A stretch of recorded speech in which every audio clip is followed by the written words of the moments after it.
Okay. I'm going to call this session back to order. Sandy asked that item 10B, Sandy Maxwell, I asked that item 10B moved ahead of item 8. I will do that under one condition. Okay, that I'm quick. That you apologize to your colleague, Mr. Romero, so he doesn't get mad at me. Sorry. All right.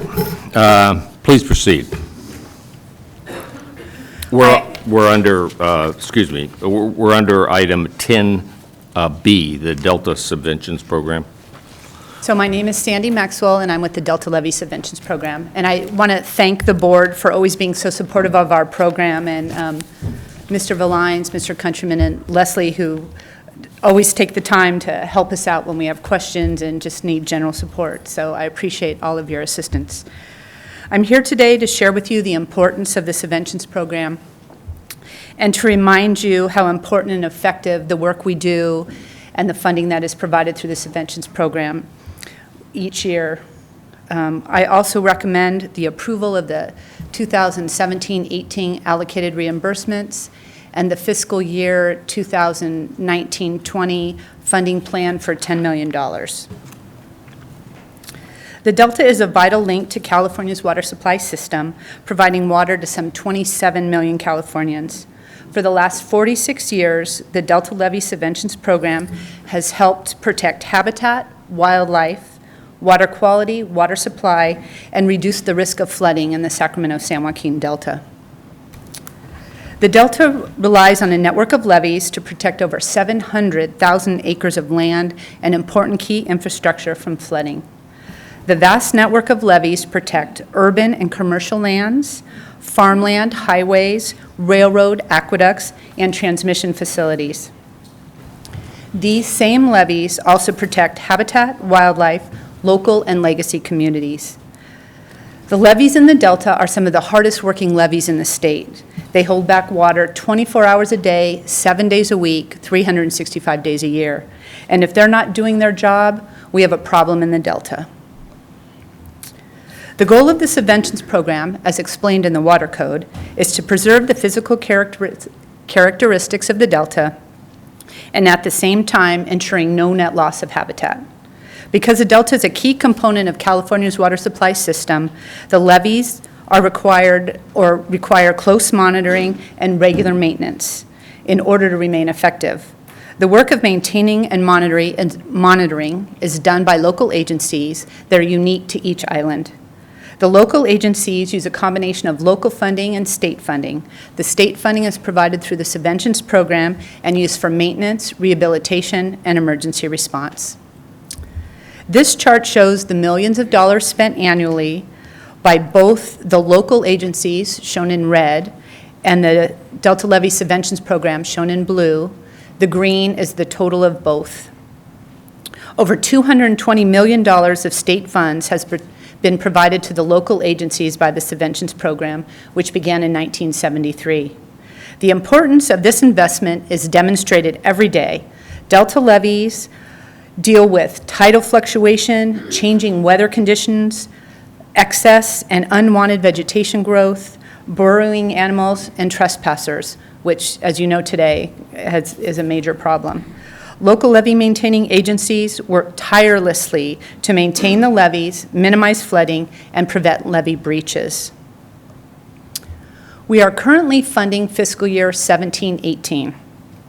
The program received 71 final claims for approximately $17.7 million. The Subventions Program has allocated or reimbursed a total of $12.7 million, and this funding was used for maintenance activities, including vegetation and rodent control, riprap placement, and erosion repairs.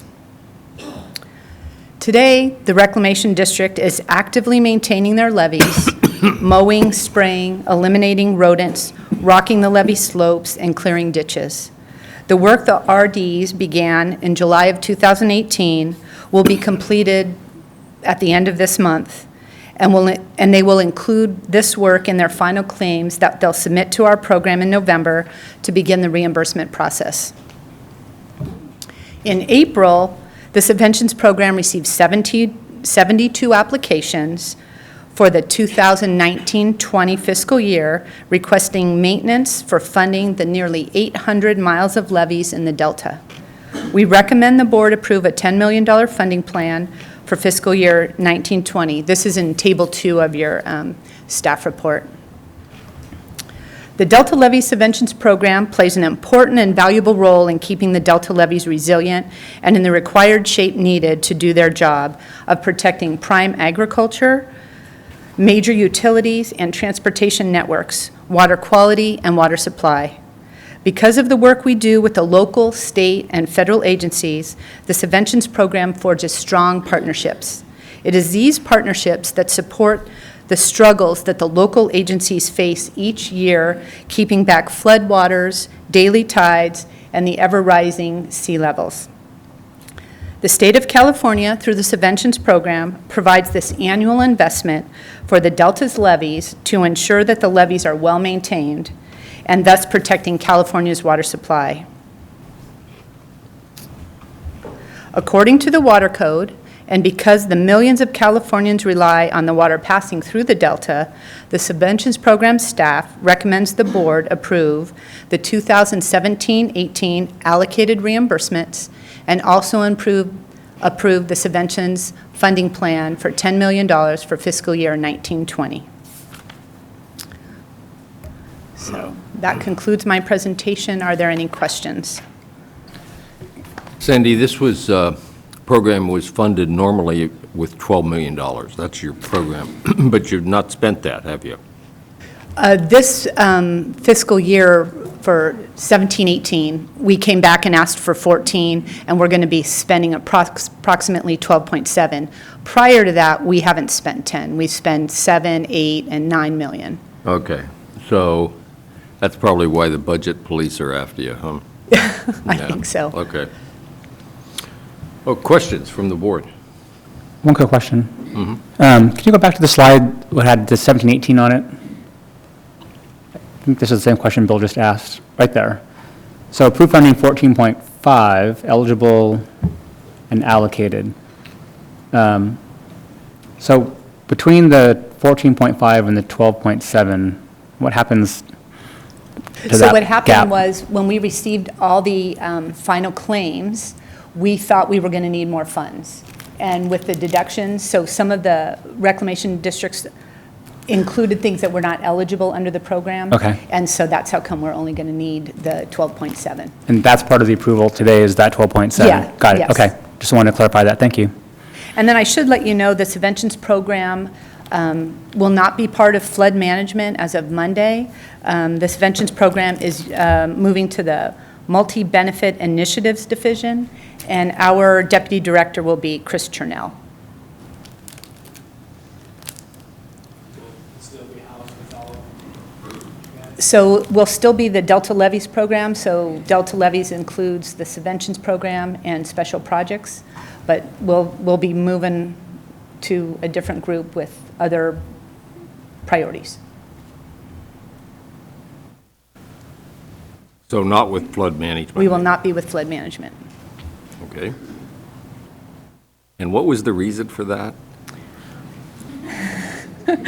Department of Water Resources is reorganizing.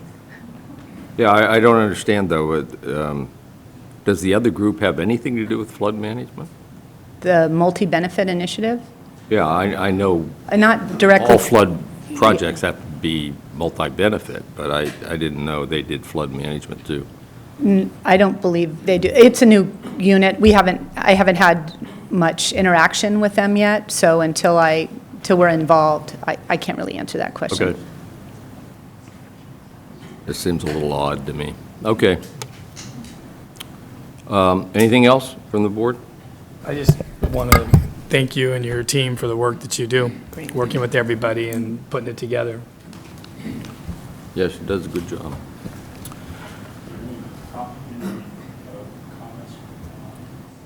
Yeah, we're going to get, yeah, we do have some.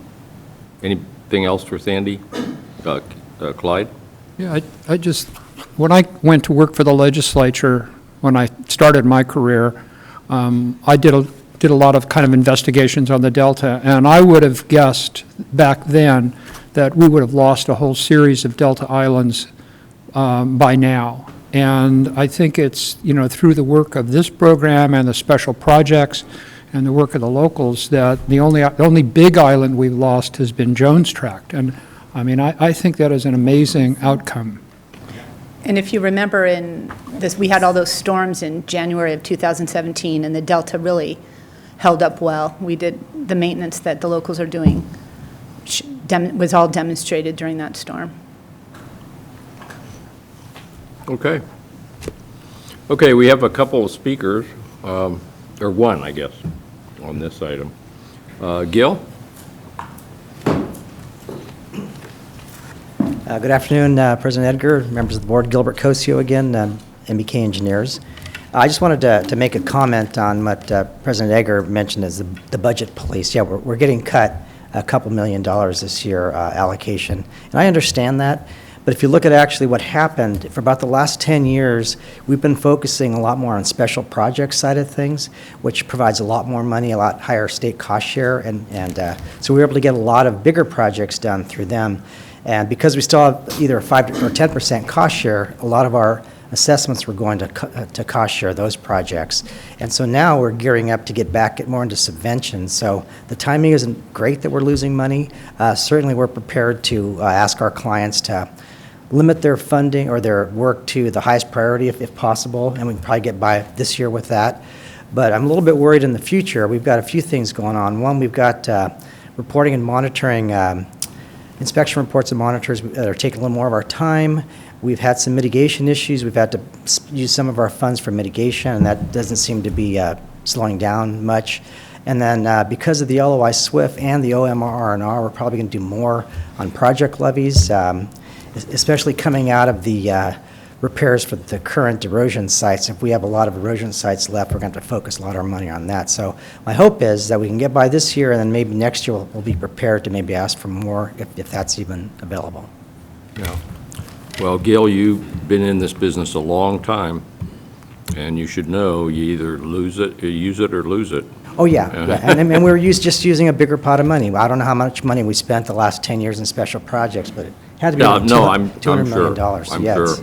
But I'm sure that's what they were Oh, looking yeah, at. yeah. I like I said, I understand it, but I'm just Yeah. kind of preparing you that next year we may be Yeah. a little louder saying we want more Yeah. money. Well, that's what you should do if you Yeah. can justify it, sure. Okay, thank you. Okay, anybody else on the program? Okay, bring it back to the board. We have a motion?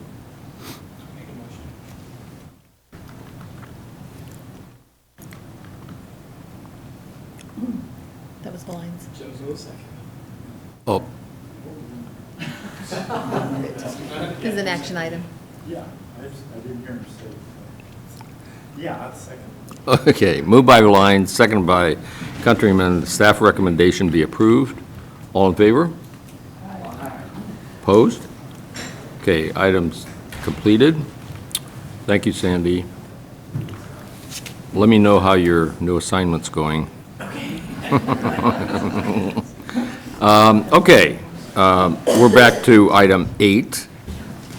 And I think James Hirota is going to introduce this item? Yes, Okay, so we'll take the rest of them in order. okay, that's, yeah. Good afternoon, Board President Edgar and board members. My name is James Hirota, Senior Environmental Scientist with the board. This is Agenda Item 8A, an informational briefing update on the San Joaquin River Restoration Program. This item will be presented by Elizabeth Vasquez with the U.S. Bureau of Reclamation and Paul Romero with the Department of Water Resources, who has come up from the Fresno office today. And with that, I'd like to turn this over to Liz. Good afternoon, President Eggers and honorable board members. I am here. I'm Liz Vasquez with the Bureau of Reclamation's San Joaquin River Restoration Program. I'm going to give an overview, and I'm going to turn it over to Paul to give some details about some of the work we've been doing with DWR. So, with no further ado, we have been in front of your board several times, so I feel like you guys probably have some context, but we are a settlement program. We came out of a settlement that was made on the San Joaquin River in '06, and it was part of Public Law 11111 that gave us the mandate to go forward and to reconnect the river and bring back fisheries in the San Joaquin River Basin in the upper San Joaquin. So there was 2 goals in the settlement. The restoration goal, it's to restore and maintain fish populations in good condition in the main stem of the San Joaquin River below Friant Dam to the confluence. We're looking for self-sustaining, naturally reproducing fish, so looking for them to complete their life cycle on their own. We also have a water management goal that deals mostly with our Friant waters users out of the Friant Division of Reclamation. So I'm here, I am the restoration goal supervisor, so I'm going to focus on the river, on the work we're doing to reintroduce fish, on the work we're doing to get channels ready to convey more water, and looking to put in passage facilities over that part of the San Joaquin River. And so kind of unpacking that, we actually did an implementation plan that looked to really right-size the amount of work we were planning to do under the settlement with the amount of funding we were likely to have into 2025. And we called that funding constraint framework. And that framework really gave us some targets for that time frame that I will show up here on the map to kind of give you an idea of where we are in the world. So up towards Friant Dam, we have a conservation facility, so that's basically a hatchery that allows us to amplify the fish populations and reintroduce them to the river because the spring run population has been extirpated, so we had to actually bring fish from up north, and we're using that conservation facility to do some of that work, and that's with our partners at the state at CDFW. Moving downstream, we have a number of fish passage as well as conveyance projects that we're doing downriver. So one of our main keystone projects is the Mendota Pool Bypass and Reach 2B project, which would basically bypass flows around Mendota Pool downstream of Mendota Dam, and that kind of is a combination of goals. So there's a passage part of that, an increase in conveyance capacity, as well as addressing seepage that you would expect when you put water back in a river and had encroachment over 50 years. So that's the Mendota Pool Bypass project, and that's another, yes, sir. Could you just, as you go through, could you explain what's been done as opposed to what is in the future, just so that we get a sense of it? Thank you. Of course. So for the most part, what's on this map is to be done. Of course, we've done a bunch of planning and work that's predecessor to that, but I will try and kind of divvy that out for you. So as for the conservation facility, we have an interim facility right now that produces fish and releases fish every year. So going down to Mendota Pool Bypass and Reach 2B, we've done land acquisition, we've done planning and design for much of that that project. We're also working with our partners at CCID to do some design on a major fish screen and a control structure into the pool itself. So that's kind of the work that's been done. Going forward, we'll be basically doing about a half a mile of new river as the bypass, about 10 miles of levees on both the right bank side of the Reach 2B area, and then relocating all of the infrastructure that was prior to our project being used right next to that river. Wells to be relocated, and irrigation infrastructure to be moved. So moving downriver, Sac Dam, so Sac Dam and Arroyo Canal. At Sac Dam and Arroyo Canal, that's mostly a passage project, basically moving fish over Sac Dam and then also keeping them out from going into Arroyo Canal. That project is currently in design. We are actively engaged with Henry Miller Reclamation District to get that project into construction. We are hoping to do that in the next several years, but definitely moving towards the design milestones as we try and get that project into the ground. We had, you may have heard several years ago, a disruption on that project due to subsidence. There's this hole of subsidence at Sac Dam. And so they were able to figure out how they would most like to move water for the district. And so now we're back at it to try and put fish passage on that facility. Moving downriver, then we get to the east side bypass. So this is the interesting portion of the river where we move from the San Joaquin River, and then the only viable conduit for water in a normal type of a water year when we're not opening up channels that have been closed for 50 years, is to move from the San Joaquin River into the east side bypass. And Paul will talk a lot more in detail to some of those projects. And so we are looking at east side bypass improvements projects in the east side bypass right now. There's the Reach O levee projects that they'll get more details on, as well as a weir and a pump project we're doing with the Merced National Wildlife Refuge. And then we're looking to do passage over the east side bypass control structure, which is at the bifurcation of the Mariposa and the lower east side bypass. So those are kind of the things that were involved in the constrained framework, and that was really our revisioning of the program here for the last year and a half ago when we put that document out on the street. Any questions about that? All right, I'll keep moving then. So this is, I put this up here because we are operating the river for a full year now. It's been connected for a full year, but we've had water consistently through those channels. And we have the 6 different water year types. We're actively releasing water for environmental purposes. And that water is really focused on the hashed areas here, when it would most support fisheries objectives. And we have a restoration administrator that helps us with a recommendation on how best to do that. We're doing it over time, though. We have seepage constraints on the river. We're incrementally addressing those seepage constraints. We have levee constraints on the river. We're incrementally addressing those levee constraints as well. But it's definitely something that we are proud of. We definitely see that as a key accomplishment over the last couple of years. And then finally getting to the actual reintroduction of salmon. So like I mentioned, we have a conservation facility that we utilize to rear fish for our program. We have spring run fish. That's really our focus. The idea is that fall run would likely recolonize for the most part on their own. But we have been releasing fish since 2012. And this year we had some comeback. So we released juvenile fish in the bypass near Harmon Road in 2017, and you all remember that 2017 was very wet. Those juvenile fish made their migration out through the delta into the ocean, and they returned this year. So we actually had 23 spring run fish return to the system. We caught 22 of those in the east side bypass, and we caught one up further in the system, but 23 in total. So we were really pleased to see some success with that, as it is the first spring run that have completed their life cycle on the system since Fry Dam went into operation. Any questions on that? Okay. All right, well, I'm going to turn this over to Paul, and he's going to give a little bit more details on the levee improvements and east side bypass improvements project. Good afternoon, President Edgar, members of the board. My name is Paul Romero with the Department of Water Resources out in the South Central Region office in Fresno.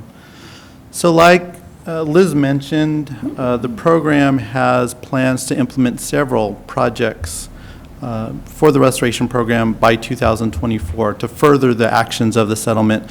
But today what I wanted to do is just focus on those projects that are within the state plan of flood control that may have some interaction with the flood system. So the first project, and project that you're familiar with because we've been to the board a couple times over the last year on, is our East Side Improvement Project, the levee improvements in the East Side Bypass.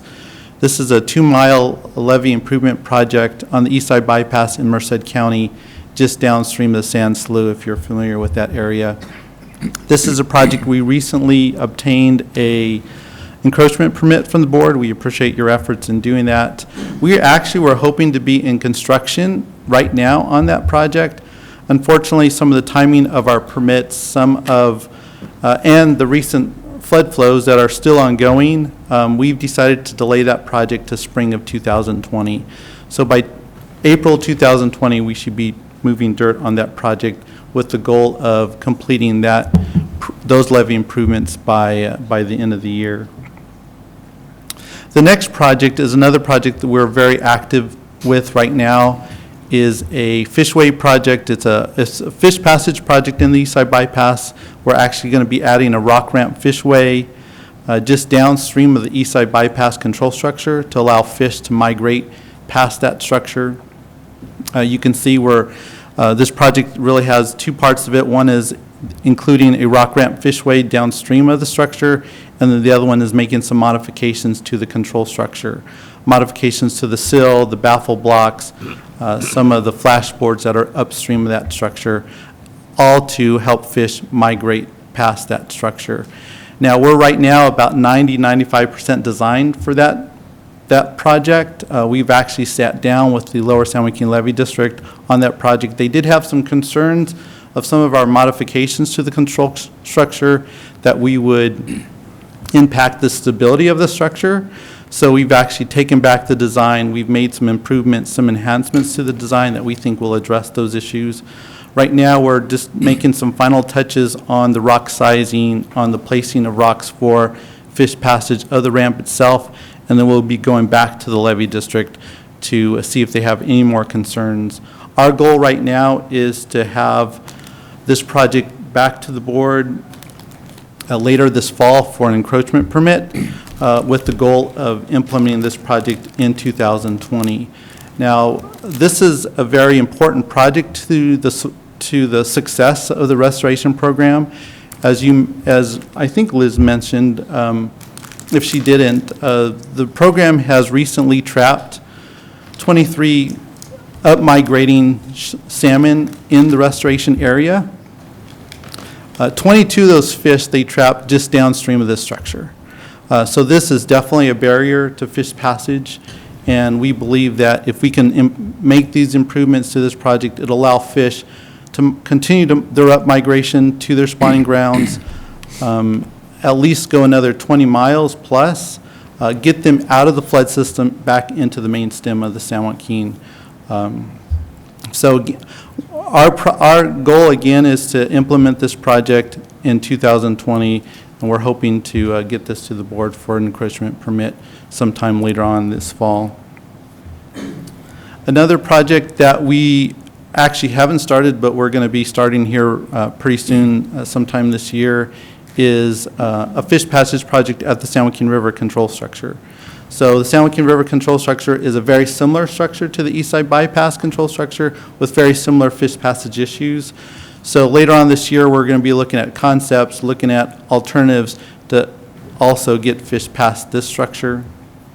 This is a project that we are probably planning on implementing in 2023, so we still have a few years before we'll be coming to the board for an encroachment permit on this project also. And then another project that we actually just initiated is a pump diversion structure in the lower part of the East Side Bypass. This is also a barrier to fish passage.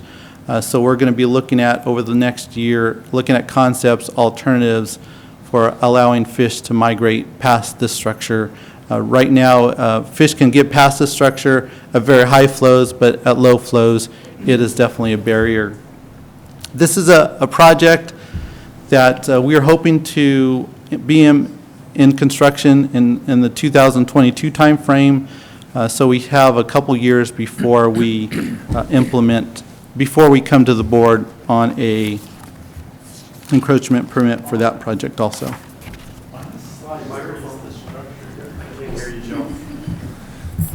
I'm just wondering where the structure is here. I see a pile of So this is a pseudo weir to back up water to allow the owner to pump water out of the river. Oh. So, yeah, it's not very well engineered. So those are the projects that we are planning on implementing within the state plan of flood control over the next few years, like Liz mentioned, by 2024. So we can have full volitional passage and flows up to 2,500 CFS in the river and the bypass channels to support the restoration program and further the actions of the program. One of the other things that we're working with is we're working on the maintenance of the flood system. So, let's see. So as you know, the Lower San Joaquin Levee District is responsible for operation and maintenance of the flood system in this area. Historically, they have done that maintenance during in a dry channel, which has been fairly easy because most of these channels are dry or historically have been dry, except during flood events that occur every 4 to 5 years. However, since 2016, the channel has been wet, and it continues to be wet, and we don't see any interruption of having restoration flows in the channel and part of the bypasses, except in the very most critical dry years. So the most critical 2 to 3% of the driest years on record do we see there may be an interruption in restoration flows. So that wet system is now going to change the way the Lower San Joaquin Levee District maintains their system. We've had some discussions internally over many, many years of what that may look like. We've had some discussions with the levee district, but we've never really got our arms around what that looks like. You know, what is the changes to the maintenance need to be, and what is the cost? So this last year, we decided to take a step back. DDR Bureau has taken the lead in working closely with the levee district to try to understand their maintenance, what they do out there for maintaining structures and levees and channels, to hopefully understand how that maintenance may be affected by being in a wet system 24/7, 365, as well as what those changes may look like. You know, what are ways that they can continue to maintain the system and in a wet system. And then lastly, and maybe more importantly, is what are the increased costs that would be involved in that changing of the maintenance, whether it's upfront cost or annual cost. So we have worked pretty closely, and we continue to work pretty closely with the levee district. Right now, in our discussions with them in our field trips, we really boil it down to 3 different types of maintenance. One is control structure maintenance, so we're looking at anything from taking debris off a trash rack to painting a radio gate. We're also looking at drain maintenance, so you may be aware that the levee district has anywhere from, I think, 200 to 300 drains, interior drains in the system. A handful, or maybe more, I don't know exactly the count, are now underwater year-round because of restoration flows. So we're trying to understand how the levee district can inspect those gates and maintain those gates. And then the last one, and maybe the biggest one, is channel maintenance. So trying to understand how the levee district can maintain their channels to meet flow capacities, but also hopefully allowing some habitat for fish as they migrate up and down the system. So right now is just the first step in that process. Again, we're just trying to get our arms around what that looks like with the goal of helping the levee district ultimately maintain their system to meet the maintenance requirements in the O&M manual. The next step will be, after we've done our identification process and understanding and development of alternatives, the next step will be looking at practical ways to change maintenance, as well as looking at maybe trying to find sources if there's any increase in costs in that. Again, I don't really know what that looks like yet. We're hoping over the next month or two to sit down with the levee district again and hopefully vet out some of alternatives that look practical to both the program and to the levee district. The only thing I really know is that, we're in a different paradigm now. I mean, this is a system that's been dry for 60-plus years, and now it's wet 24/7, 365, and that is going to change the way the levee district does maintenance. It's going to change the way a lot of people work around the river. Now, the program understands that, and the program is really trying to reduce the effects of the program on stakeholders and adjacent landowners. And we've been working through issues of that, and albeit it's taken a lot longer than we had hoped. As you can imagine, the complexity of taking a river that's been dry for 60 years and now putting it full-time in water. But we are committed to addressing those issues, and we are also very willing to come to the board and continue to provide updates on what that looks like in addressing those issues, as we would really welcome the participation of the board and board staff in helping us address these issues, so we can have a flood system and a restoration program that can both exist in this San Joaquin system. So that's all I have, unless you have any questions for myself or Liz. Joe? I guess we talked about the 2B, which is on the San Joaquin River, but the photos that you're showing in the Chowchilla Canal bypass, is the understanding that you're going to keep both the San Joaquin River live and the Chowchilla Canal bypass live?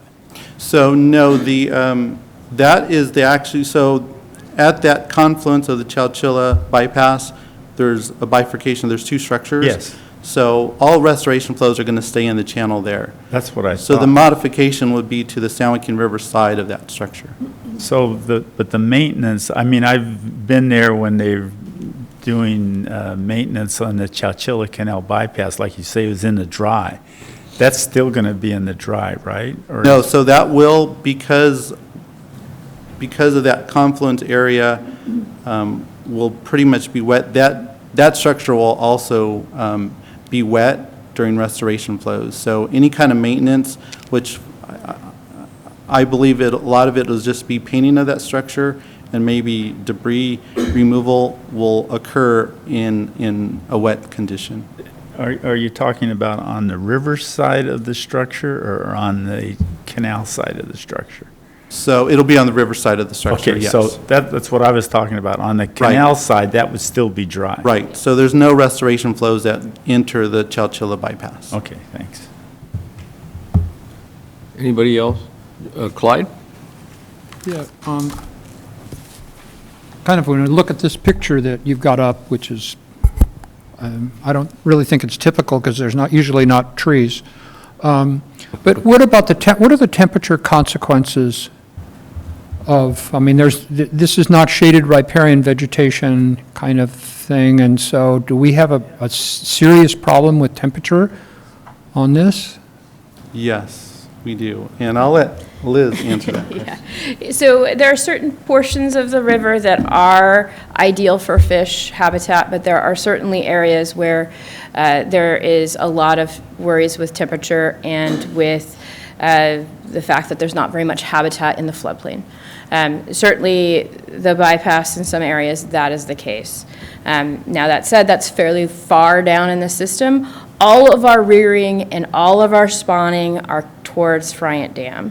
So you would not see juvenile rearing past Mendota Pool. And so we've focused our habitat project in those upper reaches. This is generally just a viaduct for fish. This is just a place where fish are migrating through, and we're not seeing it as being key to that rearing phase of the fishery. So what kind of temperatures do you have in the summertime? I mean, not in the summertime, when the fish are returning. Fish are returning. I would have to check on that. I don't know exactly the temperature of when the fish were returning. And I think you're talking about more of a, okay, so there are two times of return, right? We're talking about fall run and spring run, right? So in the spring run, the return happens when water is in the system. Spring run happen in late spring, right? So the 23 fish that we have just had returned to the East Side Bypass, they came in April and May. And that's the timing of spring run. So those adults coming back would have very good conditions, especially if we're having a wet hydrology year, and able to go through some of the system. And one of the fish was able to go past the East Side Bypass because we were in flood, that the gates were all open and they could actually get through. The fall run, however, is a little bit different matter. The fall run are going to be coming back more in a November and a December timeframe. Also cooler, not as hot temperatures as you'd see in the middle of the summer, but would, they might experience some temperature challenges. Has there been any consideration of widening the channel so that you could put habitat in without interfering with We definitely The have velocity? looked at a lot of options in the bypass area. One of the things that when we unpacked the settlement for the constrained framework was a question. Do we focus our limited resources on the upper reaches, or do we try and do something called the routing decision, which would have looked at a bypass, a setback levee in the bypass, or some sort of fixing of the historic river channel that's been abandoned since the 1940s or late 50s. So we decided, first things first, we got to be able to get fish out to the ocean, and we have to have enough water to support them in the spawning and rearing habitats. So that was what we decided we were going to prioritize first. So there's a stage 2 in the plan that would be looking at potentially setting back levees in the Middle East Side Bypass, or potentially reopening the old river channel. But that is something that we are seeing as being deferred out in time, probably not here in this, to the 2025 timeframe. Thank you. Anything else? Anybody? Tim? You give me a perfect segue. I was going to offer to try to engage a little more as part of the next update. Of all the places I feel like we have not done a very good job of being proactive, it's here. Let me start by saying it's pretty amazing that what you guys just described has actually happened, that you have adult fish coming back. That's a pretty big accomplishment, obviously. And that's a really great signal, and it's a really great example and demonstration of the potential. So that's very exciting.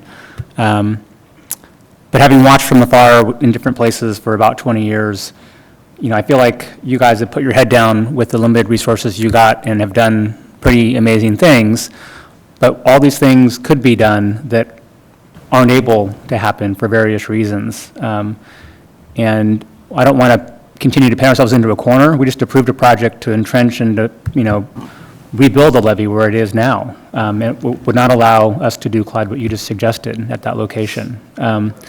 All these things are happening to Reggie now that he didn't ever expect, right? These bypasses, which are not really bypasses, they should have a different name. They're not, or we should change YOLOs. I'm not sure which we should change, but they're not the same thing. There aren't going to be trees, there isn't going to be shade.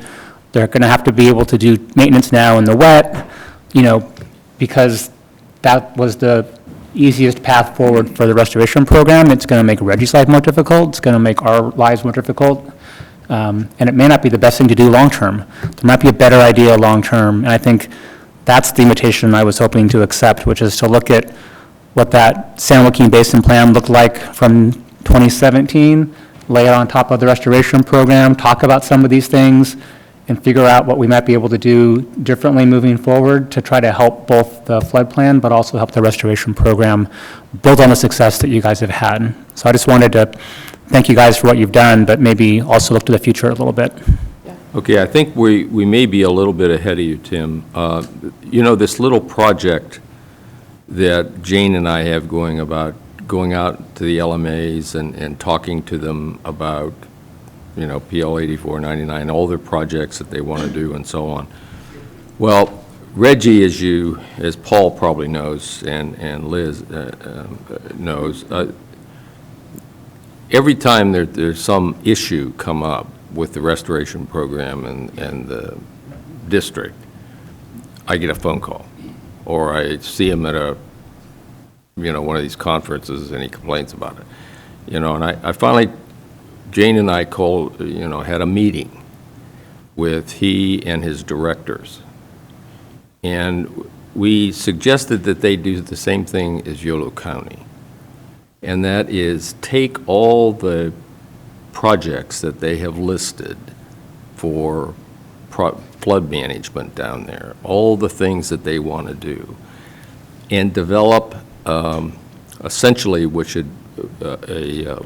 a plan of what they want to do. What do they want? What do they think would be that section of our next 5-year iteration of the plan?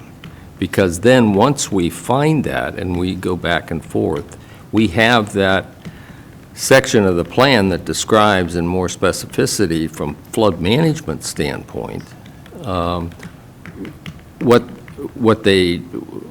what benefits them the most. Then we can put the restoration project or plan on top of the flood plan and see if we can negotiate the disconnects. And that's what we want to do, and they've already agreed to that.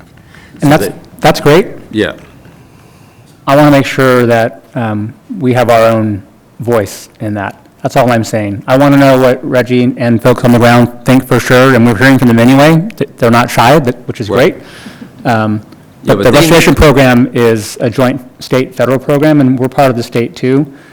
So I think we have some obligation to not just listen, but to think a little bit about all the things that are laid out that need to be done and try to connect those things together. Yes, that's right. So, That was our point.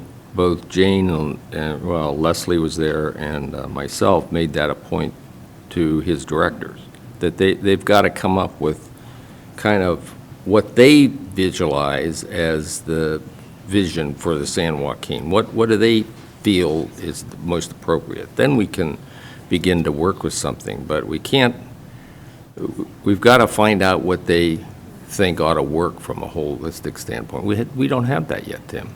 We don't have what Yolo County has done with Rick Reinhardt and all those people over there. They presented us with a plan. It's not the same as what they started, but at least it's something that came from the bottom up. And we got to get something from the bottom up down there. And they've agreed to do that.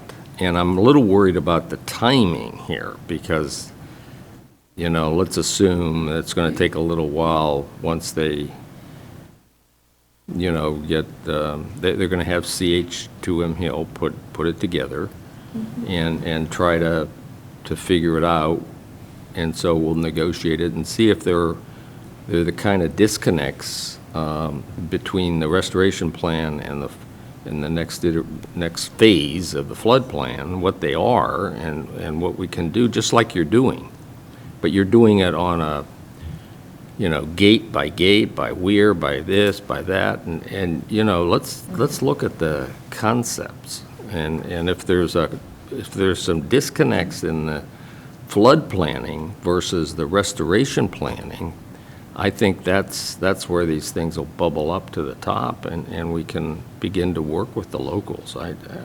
Anyway, we got that going, although I'm a little worried about the timing of Reggie's going to talk about that a little bit, so we can hear what he says. But and I did want to mention we would more than happy to work with the flood board or with the levee district to try and solve this problem. Yeah, right. We are in a new paradigm, right? We have a wet system.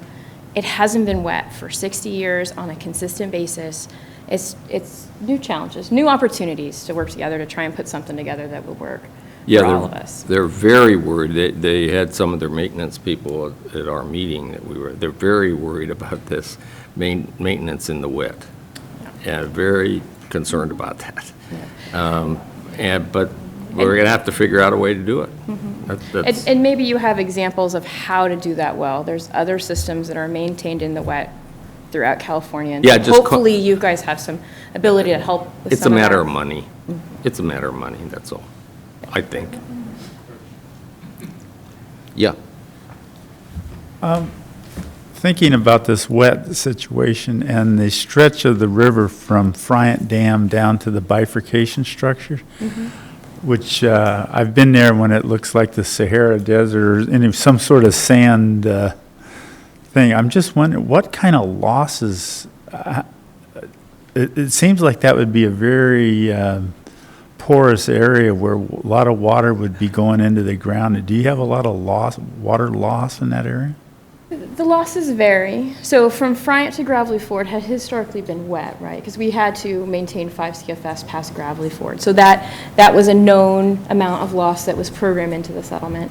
From Gravelly Ford to the pool, that is it's a smaller stretch, but we do see some losses there, and we're starting to understand what they are. I mean, we're trying to figure it out too, right? We don't know all the answers, and some of this, having to operate it, we are finding them out. Now, that actually has happened for a lot longer, because we can recapture restoration flows at Mendota Pool and use them for other purposes at the pool. Since it's such a big wheel of infrastructure, we're willing takers from the Friant Division to pick up their water at the pool.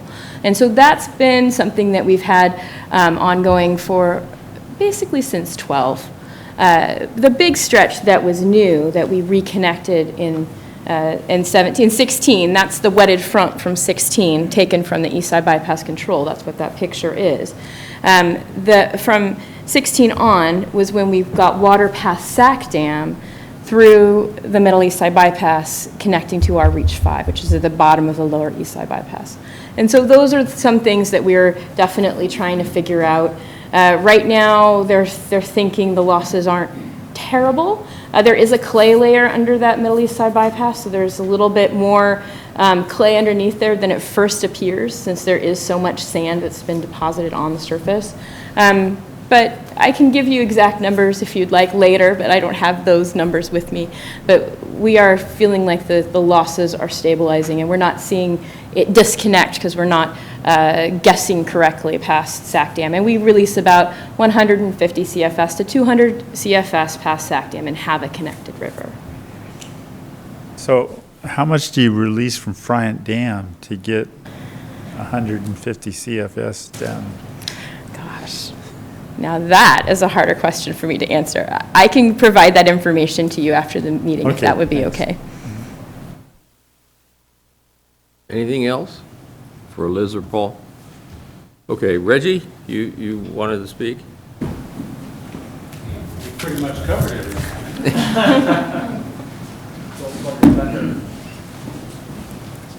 No, I think the real, I'm sorry, President Edgar, members of the board, afternoon. My name is Reggie Hill. I'm a Secretary Manager of the Lower San Joaquin Levee District. I appreciate this opportunity to make a comment. And I think the biggest thing that we have to, what Bill had alluded to earlier, is that we did have a meeting, and the point of that meeting was to get this board involved and the staff involved. We've had a lot of meetings with restoration people, and they've asked some questions about modifications and compromises to the flood project. And we go, you know, we need to have a little more involvement from the people who own it, which is you. So that's the whole point of that. So I've already communicated with Paul that any future communication that he and I have, he has to invite some member of the flood board staff. Because our board says they've had enough, that it's time that the flood board staff be around to have comment and listen to the compromises that are being proposed. And that's the biggest thing. It's a compromise of a project facility. Like I said, it's not broken. It works. It may be old, it may have some issues, but it works. It does exactly what it was designed to do. And now we're looking at compromisation. So therefore, those are the things that got to be weighed. And it's got to be a compromise on both sides, not just one way. So anyway, that's the biggest problem. And, like I said, the projects that they've listed here, we do have issues with those because the flood control project structures, they work in tandem. So changing one changes two. So therefore, you've got to take a lot of other stuff into account. And you also, the maintenance as far as the structure itself and the channel that's being changed, that is totally for fish restoration. That is not for public safety. So somebody's got to step up and pay for that other than the people who are being assessed for flood protection. So that's, I've mentioned it many times before in discussions that Bureau of Reclamation, who is the lead agency for this project, has got to come up with some money. So we've tried to do that. We have not had much success, but we're still going to fight that. So it's still got to be done. Because, like I said, the landowners in our area shouldn't be the ones paying for this if it's restoration for the purposes of the whole state. It's got to be something else. And that's the point. Like I said, maintenance in the channel, that's a big issue for us. We've already had some, am I that boring, Leslie? Okay. That's one of the things that we've been trying to work with DWR is they've also had some consultants who've been on the ground with our maintenance people to basically look at what is to do out there in wet maintenance. And it all comes back down to what Paul alluded to. There's a cost involved. And also it goes back to a point that Clyde brought up. You start encroaching vegetation into a channel that was designed for a certain flow, you're changing the water surface elevation.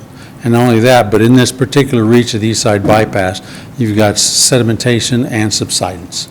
So you've got those are two big issues that you can't just address by just allowing vegetation to grow. So those things have to be addressed, and they got to be addressed soon. So like I said, if they wanted to start doing some construction, they've got to come up with a lot better convincing story than what they've given us so far. So anyway, I'm just letting you know that as a levy district board, they know what their obligation is, and their obligation is to maintain the project to a certain level. They've been doing that. We've been doing that as a crew, and they also know that it's for public safety, and we have limited money. All we can assess is all the people who are within the boundaries of the district. So therefore, as everybody knows, expenses go up. So therefore, each year, there's something else that's less and less that we can possibly accomplish. And that's another issue, I'm getting on a tangent here, is that the restoration program is buying property. And once they buy the property, it takes it off our revenue assessment ability. So therefore, we're losing revenue capabilities, but yet being asked to increase our maintenance cost. So therefore, those are the things that haven't been resolved yet, and that's something that our board is very adamant that unless something is resolved with it, you may see some faces up here. So anyway, I just wanted to bring that to your attention, and also let you know that our consultant has been working with Ruth already. They've already had a conversation, so we're trying to address what you're talking about, Bill. But a lot of the stuff that you're addressing is in the RFMP, and that's not just the levy district. That is an input that we had with a lot of other people who attended the meetings, which included agency people, NGOs, and whatever. So there's a lot of projects out there, but they're not large ones. So it's just a small mosaic of projects, and if we implement them, then something can happen. But what's happening is that in order to do that, you got to get some funding. And that's the biggest issue, is funding, because we are in a disadvantaged community area. So therefore, talking to the city of Fireball, their city manager, he said he doesn't care what the cost share is. If it's 1%, they can't afford it. So that's the problem. So therefore, there's got to be some way for everybody to be kept whole here. And at this point in time, we still haven't resolved that yet. So anyway, I appreciate, I think I sent you a letter, you and Jane a letter. Yeah, right. Saying thank you. Yeah, no, I understand what you're talking about. We have, we talked a little bit about this morning, the work that Leslie's doing on this assessment district, San Joaquin Drainage District Assessment District, would be one way that we could handle these state-benefited items. And take the maintenance cost away from you. You may have to pay something else, but if we can make that even, you get some help from other folks, which would be helpful. So, you know, there's a way to solve this funding problem if we can take care of the disconnects between what will be a fairly detailed flood plan and the restoration plan, which I think Paul and Liz are trying to do that now. I think the biggest thing that they both mentioned is this whole business of doing maintenance in the wet. Right. Now, she mentioned that there are other